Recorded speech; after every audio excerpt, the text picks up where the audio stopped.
On today's edition of the Coach's Corner podcast, I'm joined by my good friend and former teammate Jesse Bradford of the Grand Junction Gladiators. We played 4 years together in the ADFL for the championship Gladiators. We had a lot of great stories, including a time where we were coming back from a game. We were caught in a blizzard, 2 tornadoes, and the 13-hour ride home was nothing but memory-filled after that. So we're very excited about that. Going to have him on the show. We're going to talk about a great thing called Project Life, and how Jesse started Project Life and what it's going to become in Mesa County, Grand Junction, Colorado. It's a great thing, how it's going to help at-risk youth here in the community. We're going to talk about all that and much more on this episode of the Coach's Corner podcast. This is the Coach's Corner podcast, hosted live on CodyWork18.com.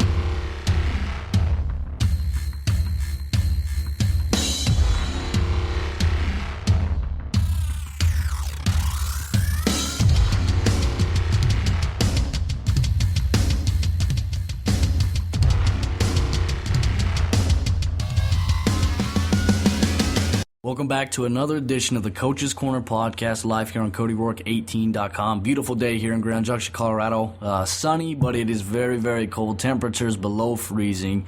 However, it's a very good and warm edition of the Coach's Corner podcast here today, as I'm joined by my good friend and former teammate Jesse Bradford of the Grand Junction Gladiators. We played 4 years together in the ADFL for the championship Gladiators, and we're going to talk a lot about our experiences on the field together as teammates, our most challenging times as a player on the field, and then we're going to recap, what it's like to win the championship, and we're going to talk a lot about some good memories made along the way. One of them involving a crazy game that involved tornadoes, a blizzard, and a 13-hour ride home.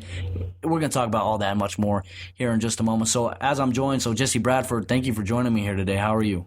Thanks, man. I'm good. It's been a long time. Man, it's been a while. I think it's been since the championship game since we've seen each other. Yes. Work, life, coaching has been a busy thing. You've been busy working, running a dance studio, things like that, volunteering and being a teacher as well. So obviously our schedules have been kind of rough, but it's good to be back, man. The last time we saw each other was when we fell in the championship game this past year to the Denko Spades, 14-12. It's a tough game, and Jesse will tell you all about that and how it feels, and I'll tell you how I felt from it, because I didn't even get a play in it. But we're going to talk about that. So Jesse, we first met, you and I, we met probably, 4 years ago. It was mid-season for the Grand Junction Gladiators. I just moved back to Grand Junction, and you just suffered a rib injury, which caused you to step aside from the team the first year for a little bit. You were down with a rib injury.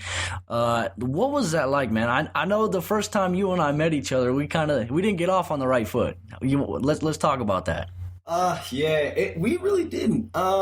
Maybe just because at that time, right before you came, the year I was with the team, I was the number one cornerback, and then I get hurt the next season, and then you come in and you do a wonderful job, And at that time, it was difficult for me to be, in that mindset, because I wanted to be the top player and not just play a role.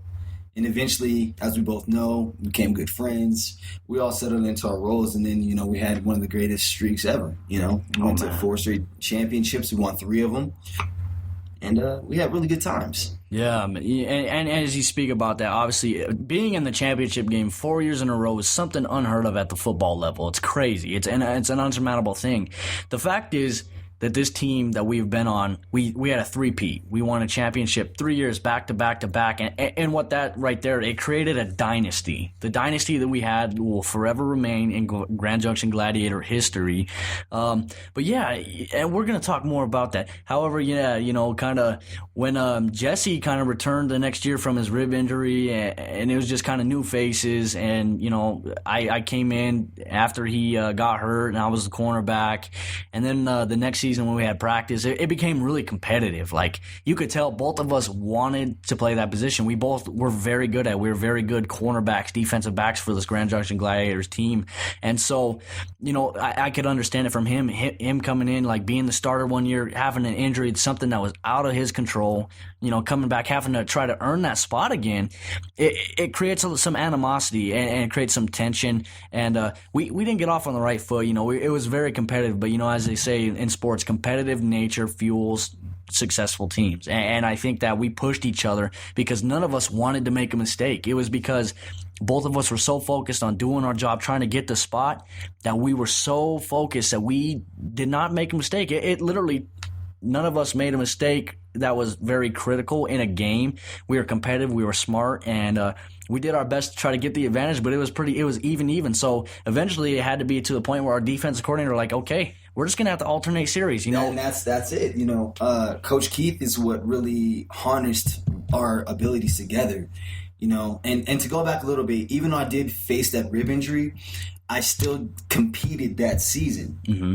But you had took most of the snaps, and you had 6 picks that year. Yeah, and it was only in just a few games too, which was crazy because with me, I was 18 years old at the time that I came in when Jesse had his injury. And Jesse, how old were you, Jesse, at that time? I was 22. He was 22, 23 years old, and you got this 18-year-old kid, and I just graduated high school literally 3 weeks before I stepped foot on the field for the Gladiators. So, that whole aspect probably played a little factor into it.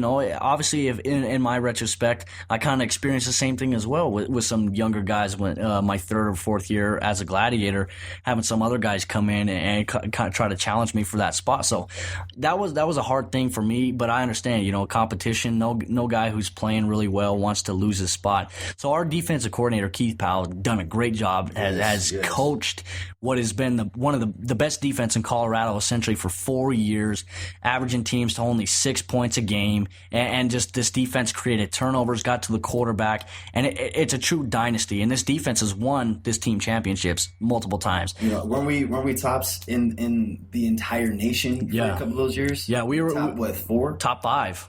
We were top 5, and we were number 2. Compared to a team from Missouri. It's called from Joplin, Missouri. There was a team that was above us. We were number 2 in the nation in defense and in the national rankings, and which eventually led to us being in a national championship game. We'll talk about that here in a little bit. But it was great memories. So the first year that I came in, fresh out of high school, Jesse had his rib injury, and the first person who introduced himself to me on the team when we were staying at in the morning, we took a charter bus. Everyone met at the Clifton McDonald's. And the first guy to introduce himself to me was Jesse's brother, Gabe. And they're twins, identically. And I need to get Gabe on here, too. And I think around Christmas time, we're going to have Gabe, DeShante Weber, Greg Lawson, Jesse, myself. We're all going to have all of us, and Burke, all on one show. And we're going to talk about the time where we came back from Colorado Springs in a snowstorm. You're going to hear their stories. Jesse and I are going to tell you about our perspective from it here in this show. Crazy. But we've got so many memories as a team regarding, just playing together that it's going to make for a great podcast. So that'll be the Christmas edition of this podcast. Here in the next 3 or 4 weeks, we're going to have that. So the year that Jesse came back, we were it was the summer, the off season. I think I had a little bit of a hothead. I actually moved back to Oregon shortly after we won the first championship in Denver. We played a team called the Denver Titans, which was, I'm going to say was because is anymore is an understatement. They were a great franchise. They were well known nationally until they got corrupted. And the owner that took them over they went on a downhill spiral. So, the Grand Junction Gladiators was a new team in town. We became the most hated team in the league simply for the fact that we were smacking dudes. We were beating teams by 50 points, and they didn't like it because they had all the athletes. The crazy part is they did. I mean, the Denver area compared to Grand Junction area is no contest. Denver is a lot bigger. They had more talent. They had more people to pick from. But I felt like what our thing is that every year, as you know yourself, those teams, whatever team was our rival that year, didn't stay in existence in the next year. They broke up. They went to other teams. They were always mismatching players, trying to set up everything against us. And I think that played an advantage for us because we had a core set of guys. We had great coaching. Everyone believed in each other. Granted, as every team had, we had our issues, our flaws. Our weakness really was offense for a good part of it. Mm-hmm. But as you know, it takes a full team. It takes offense, defense, and special teams to win. Do what we did. So in that case, I guess that was more beneficial than anything. It truly was, and it really tested how we respond to adversity, because there were times, where we were in games where we were maybe down. It was 7-10. We were down 3 points at halftime, and everyone's freaking out on the sideline. Everyone's just losing their marbles because we, as a team, we never were in that position before. And the thing that we tested upon, our defense, obviously, for the Grand Junction Gladiators has been one of the major standpoints, the most dominant defenses in history of developmental football. And, we look at that aspect. There were times where the defense would have its moments. Defenses struggle. It's the game of football, and our offense had to pick it up. So there were times where our offense couldn't get it going, and our defense was like, okay, you know what? No worries. We're going to get it back. We're going to sack the quarterback. We're going to get an interception. We're going to take a punt return or a kick return to the house. And we did it. We were a very dominant team. And, for the 4 years, I just remember these great memories. Obviously, going to the championship 4 years in a row is a great thing. And many people in their lifetime dream about playing in a championship game, getting to the championship game, and they don't get to do it. And we were lucky enough to be able to experience it 4 years in a row and to be good at it. So, you even went to a national championship Oh, yeah, game. National championship game. So we've played in a total of 5 championship games, and they're all very meaningful, and they all play a big history. There are some game memories that we're going to talk about. I remember, as we said, the year that I came back and Jesse came back from his rib injury the following season after we won the first championship, it was kind of an open competition, and it was so close. The competition was so close and so competitive that our defensive coordinator, Coach Keith, really couldn't decide. We had this guy named Deshante Weber. He just came, and he was a phenomenal athlete, phenomenal corner, and he had a cornerback spot on lock. So he was the right side corner. He had that position locked up. So it was, for Jesse and myself, it was kind of a battle between us two to see who would be the other corner. And it was so close. Coach Keith was like, okay, you know what? We're going to alternate series. You'll start this game, and you'll go in on the first series. You'll go in on the second, and then the next game, it'd be like, okay, the other person, you're going to start this game, and then you're going to go in on the second series. So we just kind of alternated that. And so the second year in the ADFL, it was different. Our nemesis at the time, our main opponent that we really faced and encountered that year was called the Mile High Hurricanes. And they had a lot of talent. There's a guy, by the name of Travis Greer, James Greer, the Greer brother, not the Greer brothers, they're cousins, but they're related, the Greer boys, as they like to say. 2 stud receivers. Yep. Travis was 6'4", probably about 190, super fast, very athletic, and you had James Greer, who was 6'4", 200-something pounds, big, physical, hard to tackle, and he had some speed. So anytime he'd get the ball in his hands, it'd have to be like, who's going to bring him down? Because he'd catch the ball and he'd run and he'd stiff arm people and he'd break tackles because he was such a big target. And really for us, leading up to our very first matchup with them, and they had a quarterback by the name of Anthony James, a very solid athlete. They had a team that, when you looked at it, the matchup on paper, they're like, okay, this could be the team that's going to give Grand Junction fits. And so we had our first matchup down here in Grand Junction, Colorado. Both teams were undefeated. They traveled down here, and it wasn't what people wanted it to be. For the Grand Junction Gladiators, we came out and we smacked them in the mouth. We ended up winning 55-14. It was bad. It wasn't competitive. Our defense locked them down. We had defensive touchdowns, kick return touchdowns. We had a guy by the name of Jesse Kerstatter, who in Grand Junction, Colorado, was a well-known guy. He went over and played professionally in France. He just won the MVP, defensive MVP there in France this last season. So shout out to Jesse. Yeah, Jesse. He's a guy who could truly make an NFL team on a practice squad, I believe. And it's hard to make it out of Grand Junction because a lot of people don't look at Grand Junction. They don't look at the talent pool that comes out of Grand Junction. We got a lot of guys who played football together for years who just don't get there. And I'd say for Grand Junction, Jesse Kerstatter kind of set the tone a little bit. He kind of made it to where he went out and he played in France and he put on a show, and all of a sudden he started making headlines. Guy from Grand Junction playing professional football in France, wins the MVP. It's a great thing to have. It was great. Gosh, it was such an honor to play with him. Dude, this guy was a beast. And out there in the developmental league that we played in, he was a man amongst boys. Seriously. And we played great athletes. We played athletes, guys who former NFL players, former D1 players, and it just didn't work out in the pros. But he made guys look stupid, childish, and he hit hard. And teams were scared of him. Teams were really scared of him. So we had him on our team, which was a very big factor. It helped our offense, and it made our defense even deadlier. The previous year, we lost a guy named Zach Blumen, who was an absolute monster at the middle linebacker position. My boy Blue. Oh, Blue, if you're listening to this, we miss you, big dog. And we we had a very talented defense. So we went on the road, we smacked them,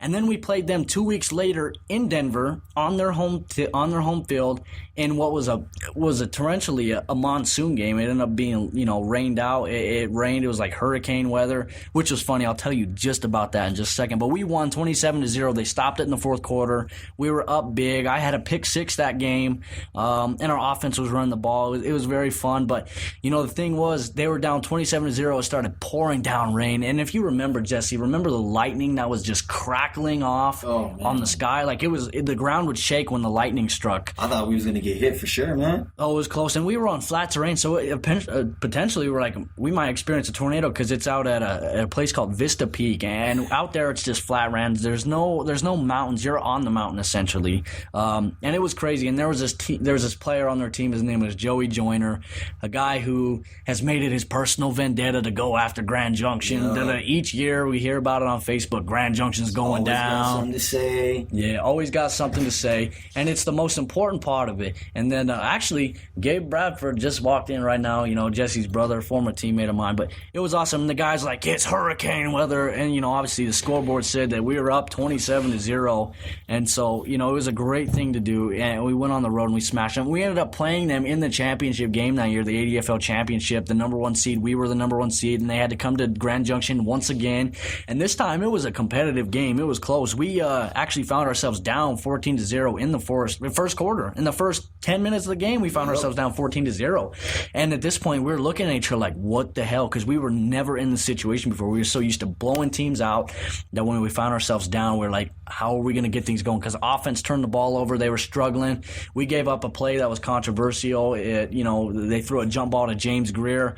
And what it looked like, Deshante Weber intercepted it, but obviously the referees gave it because they both had possession of it. They gave it to James Greer, so they found that, and we were struggling. So, speaking of Deshante Weber, he the very next play after they scored their last touchdown to make it 14-0, he took the ensuing kickoff about 95 yards for the touchdown, and we got some life in us now. We're energetic, and then we ended up tying the game when Tony Kemper, Big Bone Tone, one of them, Tony, 5'8" running back who's an absolute monster, just ran all over their defense, and it was a tie game. And we ended up winning 24-22, and we had to do it in the final seconds. It was unbelievable. They had a goal line stand where their quarterback threw a pass, and Adam Swanson tipped it and then intercepted it, and then he got tackled down. And from that point, it was controlling the clock. We actually had a safety. We were backed up against our own end zone, and we decided to take a safety, kick the ball off, and have our defense try to win us the game. And so we took the safety. It was 24-22. They get the ball back, so we kick it off. We go down the field, and we're playing defense. Jesse went in a safety.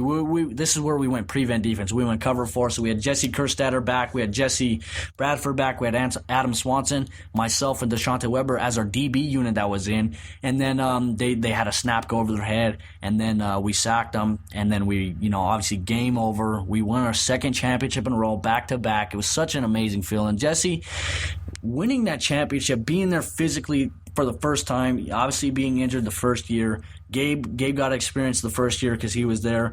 He didn't get experience the second year. He took a little break. But being there after putting in all that hard work the whole season, facing the adversity we faced, what was it like to finally just physically win that championship like we did it? That season was more refreshing because it was a healthy season for me. Like you said, I came off that rib injury, and it affected all forms of life. As they'll hear later on, I'm actually a hip hop instructor, and it kind of affected my dancing at the same time. But that season was probably the funnest because I was healthy, I was in there making plays, we are already being established in our rotation system, and so that was the first year I learned how to be a true role player. And I think that's where my maturity started really kicking in, and I showed a lot of growth. And then played into the next season when we won our third championship in a row. And so it was awesome. But to really put icing on the cake was the very first time me and my twin brother had won a championship together. And giving them a little background about my brother, in high school, I was really the one that was in sports all the time. And he loved sports, but he wasn't really into it like that. And so having this moment on film on the field with him and holding up that championship was, I would say, top 3 best moments of my life, period. Oh man, and winning a championship is a great thing, but to experience it with your brother, it is a great thing. And for Gabe's a very enthusiastic guy. You look at him; he's a big guy. He may be a little short, not knocking his shortness, but he's a big guy and he's got a big heart. He played a championship. I remember, like I said earlier, Gabe just joined us here, but like I was explaining earlier, the first time I ever met Gabe was at a McDonald's before we traveled to Wyoming to take on the Knights, and he introduced himself to me and got me acclimated with what the coverage calls were, what we were doing in the pregame warm-ups, and then I figured it out. And then he played next to me, and we had a lot of great moments that first year. And then we've played for 4 years together ever since. He took 1 year break, but it was fun. It was very fun. So I mean, it's great to have him. I mean, even into this last year when we went to the 4th championship game, which was career-wise my best defensive game. I had 3 interceptions with 12 and a half tackles. But most of that game, I mean, I remember making tackles all throughout the game. But then I would get up, and the dude who's right next to me with the tackle was my brother. We made a lot of plays that game. And so those times were very special to me. But real quick, we skipped one person that has been very detrimental to our defense. Yes. Kyle Key. He, after Zach Blue. Yeah, Blue. Our boy Blue. After he had left, we had a vacancy at middle linebacker, and he came in and he did a phenomenal job. He, really anchored down and took the leadership role like he should do, like a lot of NFL players should do. You know? And speaking of Kyle Key, he was a very pivotal part in the first 3 championships. He didn't play the 4th season. He had a knee injury, and a lot of that limited him. Obviously, volunteering at the firefighter station, he didn't have too much time to be out there as much as he wanted to be. He came out to all the games, though, supported us. But those first 3 years, the first year that I was there with him, he was playing outside linebacker, and so you had him at outside linebacker, Blue in the middle, and it was Gabe at the other outside linebacker spot. We were set. It was a beast defense. We had size, speed, and the ability to get to the ball. Don't even forget our line. Our line was a beast. We had Franz, we had Ed Johnson, we had Juan Chavez, we had Adam Warren. We had a lot of beasts on that D line that allowed our defensive backs to come up with a lot of picks, because when you snap the ball and all of a sudden you have a 6'2", 285-pound defensive end or defensive tackle in your face, your first reaction is just throw that ball up, especially in this league, And so they were a pivotal point in allowing us to get as many picks as we did. I mean, oh man, every time we were covering, there were times where we'd be in our initial back pedal or our read, and you hear 1 second, 2 second, 3 second. You hear the whistle, and you're like, what, already? Because the average play lasts about 5 to 6 seconds. You'd hear a whistle, and you'd hear the announcer say, boom, he goes down, Ed Johnson with the sack, or Adam Warren. Our ability to get to the quarterback was predicated to the success of our defensive backs who had great, tremendous cover skills. So the first year, there was, it was us. Second year came around, Deshaunte Weber emerged, great pickup for the Gladiators, and a great friend of all of ours. And then the third year, it seems like every year there was a player. The first year, obviously, it was me. I came in. Second year, Deshaunte came in. Third year, we got a guy, a transfer from New Mexico Highlands by the name of Greg Lawson. Freak show. And this dude was a freaking beast. He's very, he's got long dreads. And when he puts his helmet on, with the way that his hair is, he looks like the Predator. Straight up. If you've seen the Arnold Schwarzenegger movie Predator, this guy's a scary guy to look at. You look at him in pregame warm-ups, he's intimidating. And the one thing that I really applaud Greg about was his ability to focus when it was time to focus. When it was game time, he locked in. He was a different animal, but the same beast, like Kobe Bryant always said. And he was a monster, and he was a great pickup for the Gladiators. And then and he's still with the team today, and he played a very pivotal role in these last couple years. And I'd probably say another memory that I had while I was in Oregon, and we won our 3rd championship. I was watching the game from home, and I remember Kyle Key. I think for Kyle Key, this was a great going out on top moment. Kyle Key had a pick 6 that game, broke tackles. And Kyle Key wasn't necessarily the fastest guy. He was battling a knee injury. Gets a pick 6, and really he takes it home and he scores. And then to ice the game, Greg Lawson gets a pick 6 in the championship game. In what was a 12-10 game entering the 4th quarter for the Grand Junction Gladiators, we were down 12-10 to the Colorado Cougars. And we blew it up in the fourth quarter. Mike Christian came in relief of the quarterback that we had, threw an amazing pass to Donnie Holmes, who caught the touchdown. Donnie's going to be the quarterback for the Gladiators this year. We're going to cover a lot of that this year. And it was a great thing because that kick-started. It lit a fire under the defense, who was, we're kind of having a rusty game. We're kind of having an off game, just missing tackles. They had a running back who was really good, big guy, hard to bring down, and they had a 1-2 punch with him. They had 2 running backs that they had exchanged in there. Yeah, and as Gabe says, we did pretty good against the run. And Gabe had a lot of tackles that game, and he looked beat up. But and he ended up having a concussion, which ended up, we'll talk about that. It was a scary thing. Had to go to the hospital. It was a very scary thing for Gabe, and I'll have him explain that when we come back from commercial break. We're going to take a quick few moments, gather our thoughts, and we'll be back on the Coach's Corner podcast in just a second. You've been listening to the Coach's Corner podcast here on CodyWork18.com. Follow us on social media at Coaches Co Podcast on Twitter, and enjoy the rest of your show.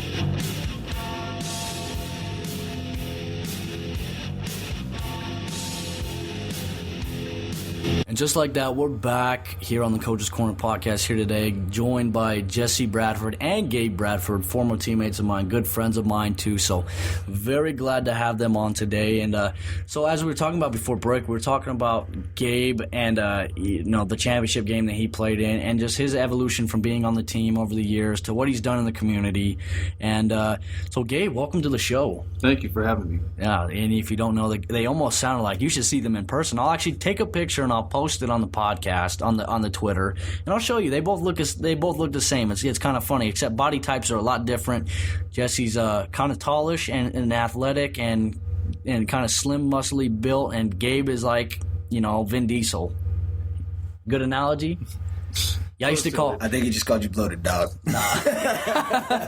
and they're referencing the picture that got released recently of Vin Diesel. Sucks to be him, unfortunately. But yeah, so it's good to have Gabe here. And if you don't know, Gabe, I used to call him DJ from Stomp the Yard. He looks just like him. He looks like Columbus Short, and so his nickname for me was always Donatello. He looked like a Ninja Turtle, or it was DJ, or it was Stomp the Yard. I'd always say something like that, and he'd be like, I don't look like that. And I'm like, yeah, you do. He's like, okay, maybe do. And now he started to buy into it a little bit. Everyone else has said it, so now he starts to believe it. Bro. Way to own it. Own it. Own it. So Gabe, kind of talk about, as we talked about with Jesse and I, Jesse had his rib injury that one year, the year that I came in. So, and the year that you played and the year that he got hurt, the year that I came in was your first year as well. How was that for you? Like, stepping into that, obviously, Jesse said something like, you were in a sports bar, you weren't into it too much. What made you decide to join the Gladiators? Honestly, I didn't really play football in high school, and I wanted to actually try it out to see how I would do. My first year was real rough. They kind of stuck me in as a linebacker, a weak side linebacker. I'm only like 5'8", like 165 at that time. It was very challenging because you had to play with such physicality.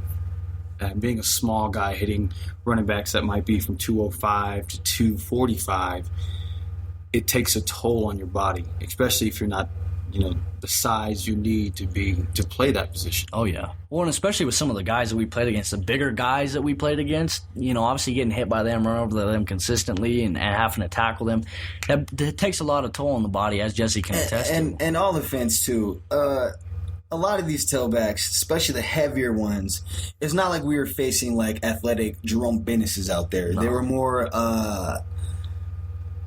how can I say this?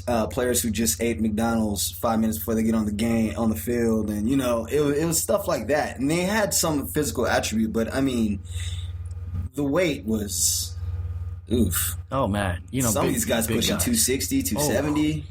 Yeah. At tailback. Unfortunately, and here in the ADFL, you're going to see some weird things. I remember a time we saw I'd have to say 280-pound quarterback? Yeah, 280-pound quarterback. He's a big boy, man. And we actually played against him in the 4th championship. He was in at quarterback, and he threw Jesse 3 interceptions, luckily, because he's a turnover machine, and he always has the habit of choking and throwing games away, which is a great thing. Obviously, I don't have much like for a lot of the opponents we face because it's just personal for me. It's very personal, and a reason that I'm really angry about all that is the fact that they were so arrogant each week talking about our team, and so obviously the team meant a lot to me. And I would not handle that disrespect. So we did it on the field. But yeah, so Gabe, obviously it's great to have you here. We're here in a second. We're actually going to talk about the time this year when we traveled in the Beef Wagon, and we traveled to a place called Colorado Springs to play a team called the Raptors, another team that I don't really like too much. And it was that crazy. boy, number 28? Who's that boy? Number 28, that was Stephon Branham. That running back. Fast. Yeah, they had a really good running back, Stephon Branham. He's a great player. Unbelievable speed, too, and he's quick on his cuts. Let's give a shout-out to what was the tailback, number 7, that we faced in the playoffs? In the playoffs for the Spades? No. Team before that. The team for was it the Cougars. The Cougars. Yeah. No. The red team. The red team was the Spades. The Punishers. The Punishers. Yes, the Punishers. Yeah. Vital. His last name's Vital. I would say he was probably the most dominant tailback we faced. Oh yeah. But I mean, he made it fun. Oh, he would get a first down. Like there was one instance where me and him were head to head, and I hit him, and he took me 3-4 yards back, and I got up. I was expecting him to talk crap, and all he said was, "Hey man, good hit. Yeah. Next time, take my legs out." And that was just that's one of my best memories facing him. I personally had probably one of the best games during that game against that running back because I understood how to play him. Of course, he was a very, very muscular running back. Oh my goodness, he was chiseled from stone, as they would say in the Greek age. He was chiseled from stone, and he had a body. And the thing about him is, he was such a patient running back. You see a lot of running backs in this league that we go up against, and even our running backs, they try to hit the hole and just try to run as fast as they can forward. This guy was patient. He'd wait behind his blocks of his receivers or his linemen, and he would literally take his time, and that's why he was so good. He was hard to bring down. But the thing that really, as Jesse attested to, really impressed me was his leadership. Like, we lost the game. It was a tough game to lose. It was hard to lose. But one thing I noticed about him is when we were on offense and they were on defense, he played defense too. When one of his guys would make a mistake, he would literally get up and he'd say, "Hey, it's okay. Don't worry about it. Forget about it. Just make the next play next time. You're going to be okay." And that's something you'll see, because a lot of times in this league, you'll see guys yelling at each other, starting to maybe even throw down. We've seen a lot of fights too while we spectated the game between guys who disagreed because someone made a mistake. There's fights, arguments, and a lot of selfish guys. So, shout out to definitely number 7 for the Mile High Punishers. Speaking of leadership, he definitely has it. He understands there's a difference between being proactive as a leader, giving compliments, making sure your teammates are in the right spots, making sure that everybody is synced into what you're doing. Like you said, we saw a lot of fights. Cleveland Browns could use that leadership right? And I think one of the things we have to realize is that a lot of people can't fill that leadership role. A lot of the mistake is people think that they are leaders, but they lead themselves to follow others. To be a true leader, it takes a certain kind of demeanor,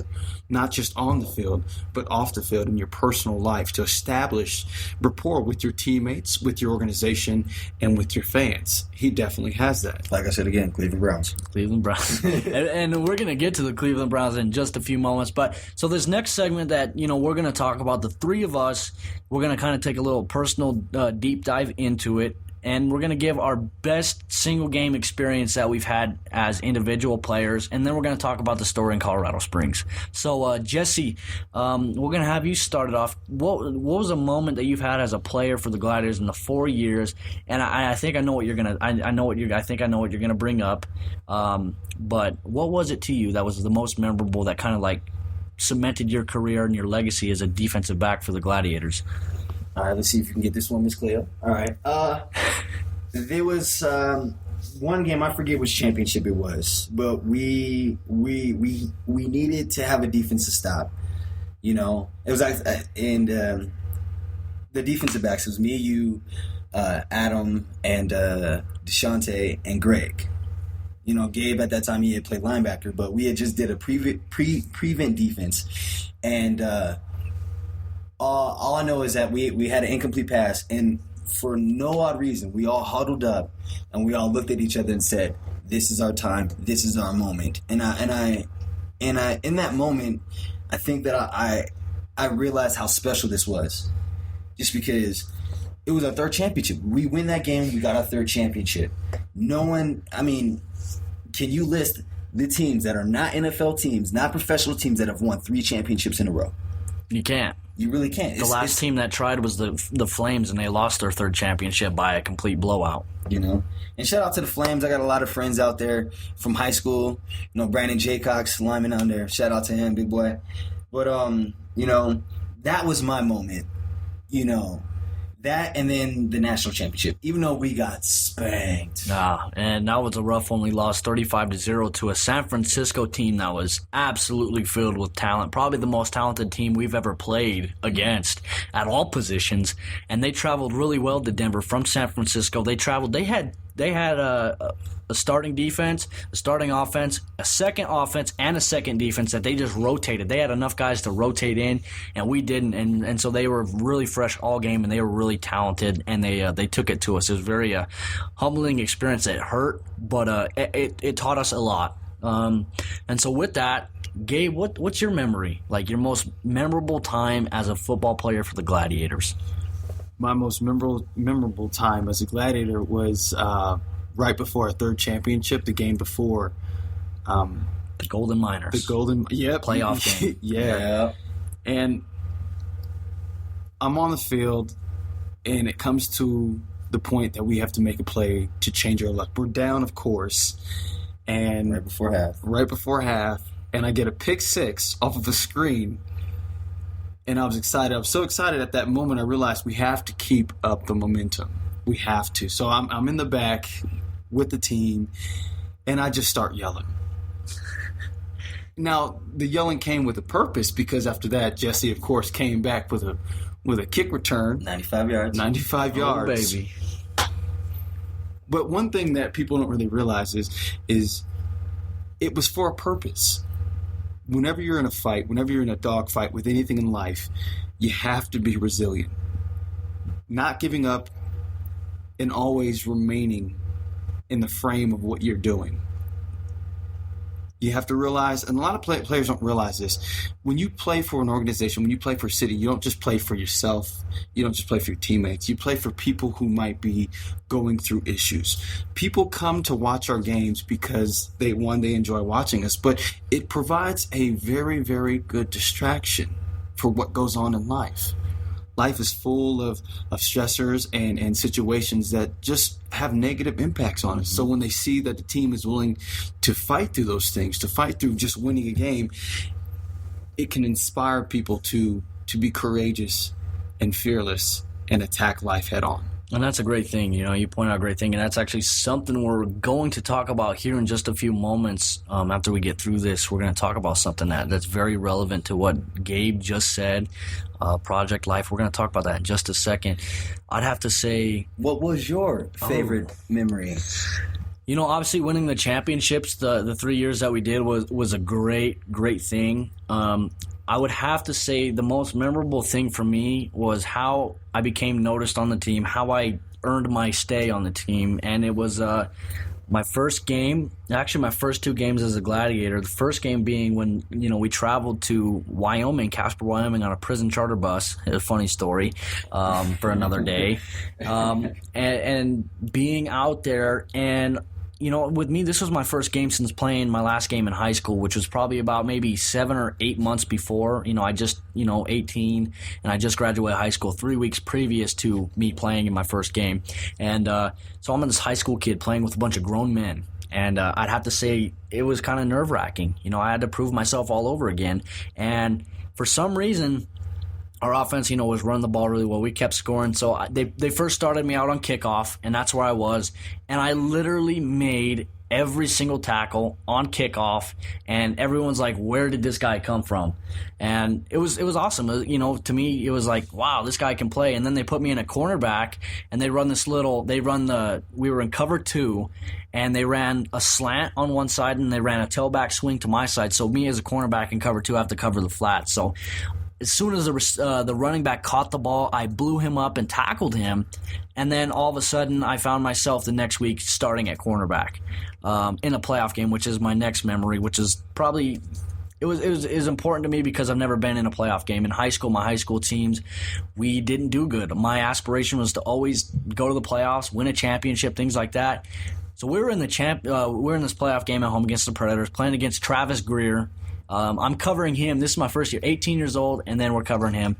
They throw a pass to him on the first play, a screen. He drops it. I intercept it. And then the next series, they go in on offense. They try to do a pass, and I intercept it. So 2 interceptions in the first quarter. Almost had 3. I dropped 1, but we won. But that would be my best and most memorable time as a Gladiator, aside from winning the championships and obviously the friendships that I've made with you guys. Right.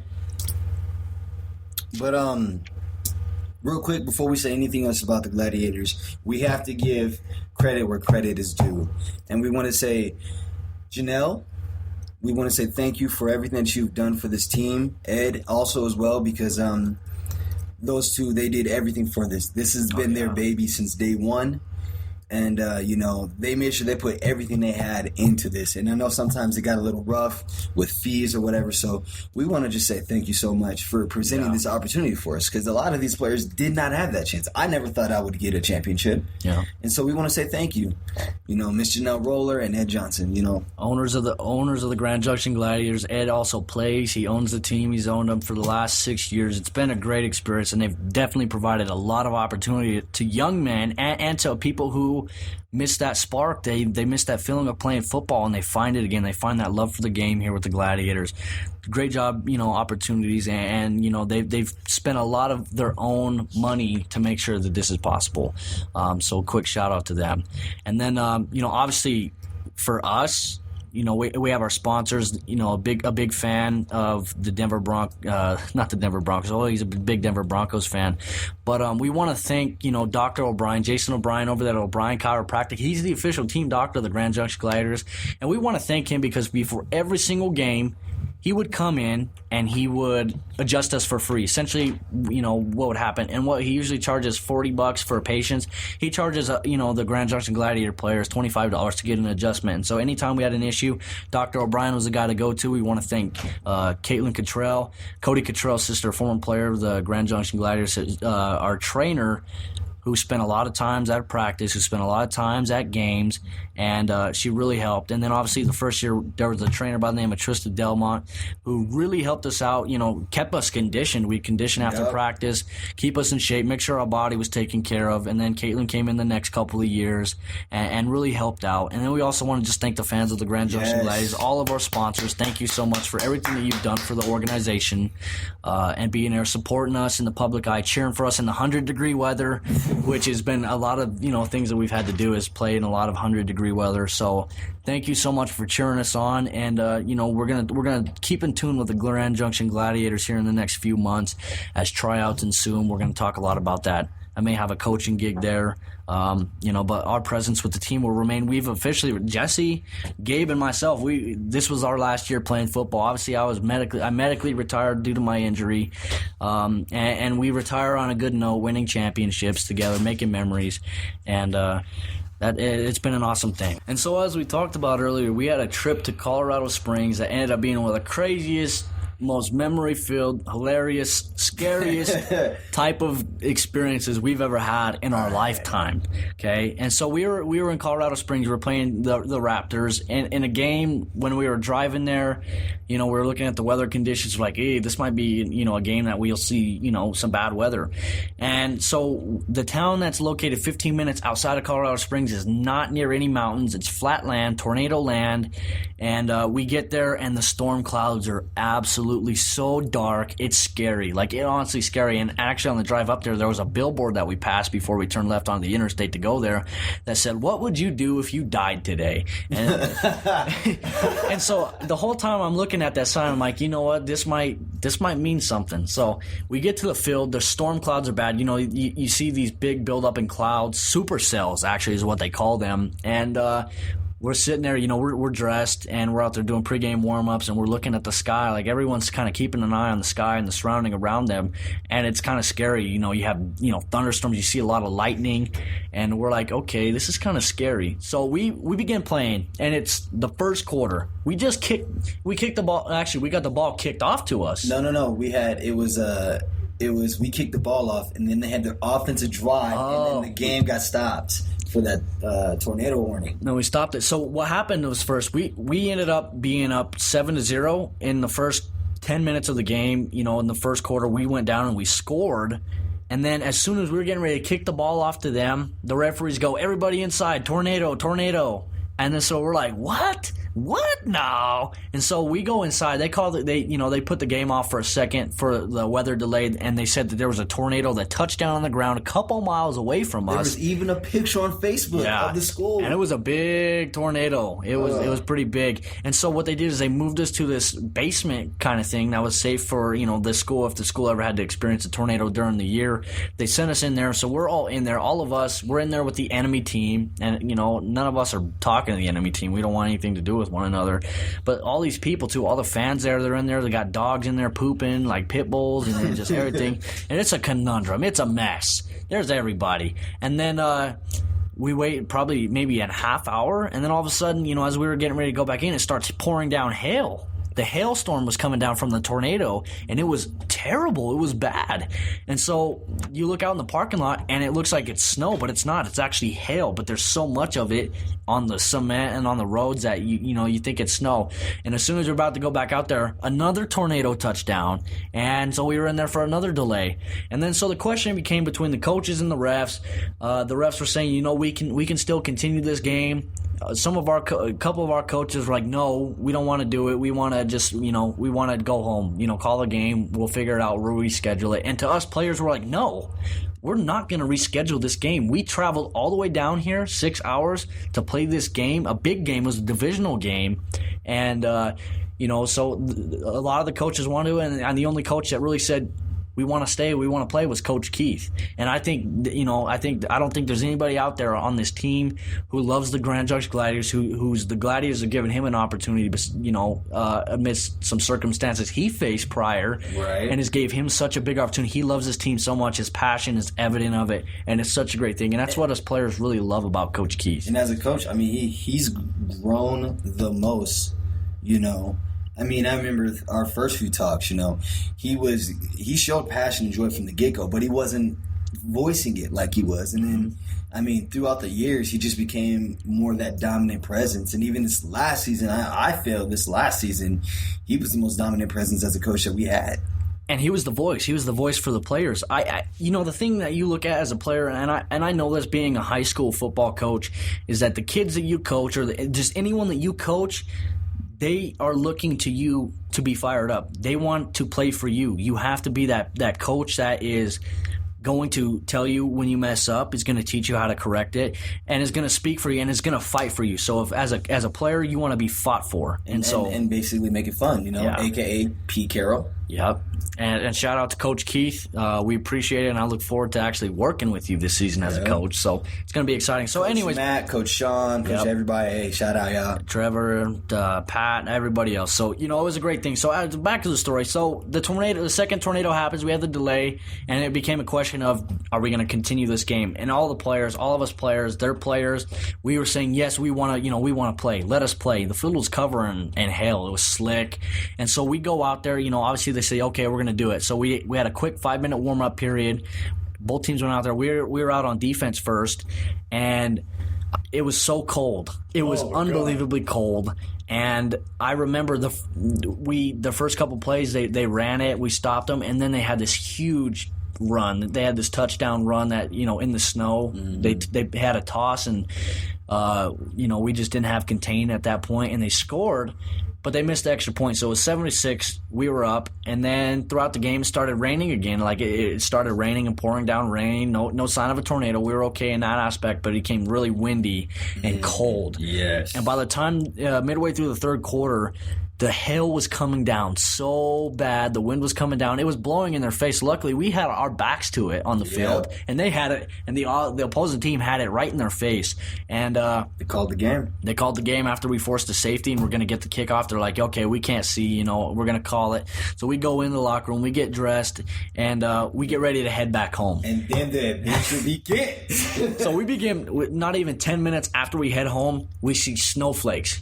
Tremendous, like a lot of snow coming down, and it became a blizzard. Like we were in a blizzard. We were driving. We were in an excursion, what we called the beef wagon. It was Jesse, myself, Casey, Big Hurt, Deshante, Greg, and Gabe, and it was all of us. We were headed back, and I think Colton Hoots was with us, and Michael McKnight, and we were headed back to Grand Junction, Colorado.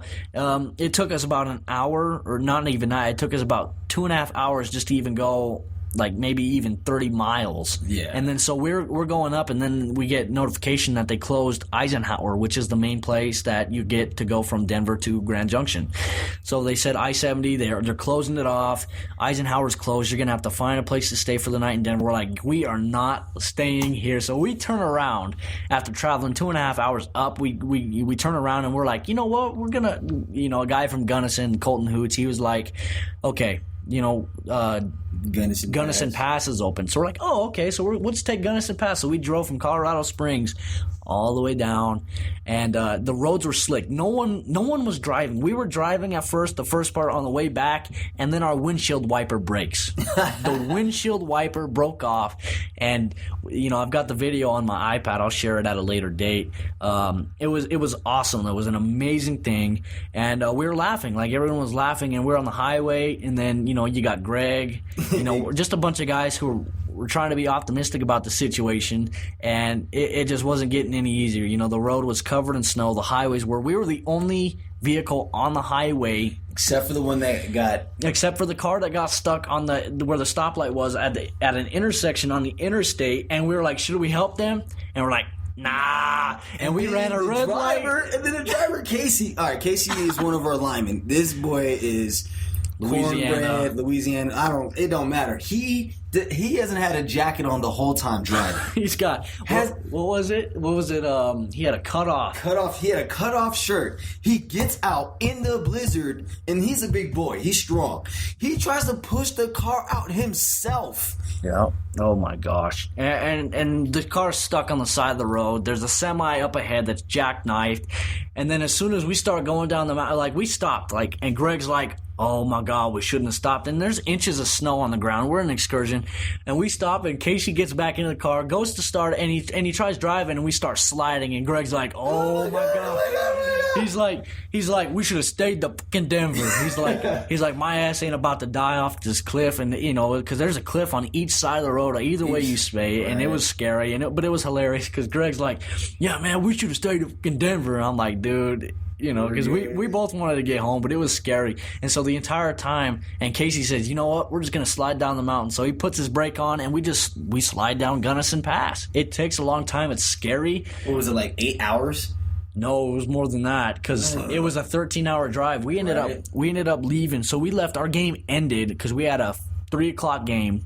It ended at 5 o'clock, they called it, and we drove back from there. At that point, it took us from 5 o'clock in the evening to 6 o'clock in the morning. 7. So 7 o'clock in the morning. It was straight up daylight. To get home. We got back when the sun came up just in Grand Junction, and it was a 13-hour trip home. It was crazy. I'll share the video with you guys, but when we had the Christmas edition of the podcast, I got all the guys that are, were there, most of them, the important, the guys who can attest to the funniest things that we happened. It was awesome. It was filled, and we'll talk about it. It'll be a little rated R, but it'll be good to have them on our Christmas edition of the podcast, but it was a great experience. But now we're going to get into the important part. And so, Jesse, kind of tell us a little bit about Project Life, a project that you've created. Well, one thing as I've always as I stated earlier is that I came to the team not in the best of mindsets. And the team allowed me to work on that and to, grow as an individual. So, I still got to give big thanks to, Ed Johnson. He was a vital aspect of that. He mentored me, and he made sure that I was okay. And, but Project Life is spawning off of that. Basically, Project Life is to put those who go through their therapeutical processes, the shrinks or whoever they talk to, and they want to get reacclimated into the real world. One important thing is when you do that, you have to stick to your engagements. In Project Life, basically what we plan to do is to have social groups set up a positive atmospheres. So say for instance, you want to come back after your knee injury, but you don't know where to go. You don't have the resources. You come into Project Life. We'll give you everything you need. We'll give you a team or whatever you need to go to that is under our contract. So that means that there'll be a therapist there. There will be people who can watch you. And but the program is based on the individual's own progress. It makes it to where it's all on you. There's no pressure.